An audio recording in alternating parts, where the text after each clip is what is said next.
শুক্রবার খুবই স্পেশাল একটা দিন আমাদের সবার জন্য, তাই না? আজকে তাই তো আপনাদের সাথে শেয়ার করব যে আজকে আমি কি রান্না করব। তো একটা কথা আজকে খুব মনে পড়তেছে, সেটা হচ্ছে যে খুব ছোটোবেলায় যখন আমরা স্কুলে পড়তাম তখন এই শুক্রবার এই দিনটার জন্য কত না অপেক্ষা করতাম যে এই দিনটা কবে আসবে। স্কুল ছুটি থাকবে, আমাদের কোচিং ছুটি থাকবে, আমরা খেলাধুলা করব, সময় পাবো। কত না মজা, কত ভালো ভালো রান্না হবে বাসায়। এই দিনটার জন্য কত না অপেক্ষা করতাম, তাই না? আজকে ওই দিনগুলো খুব মিস করতেছি, খুব খুব মিস করতেছি।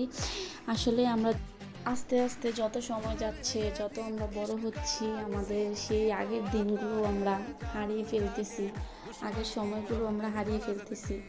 অনেক মিস করি দিনগুলা, আর করব জানি কখনো ফিরে পাবো না ওই দিনগুলা।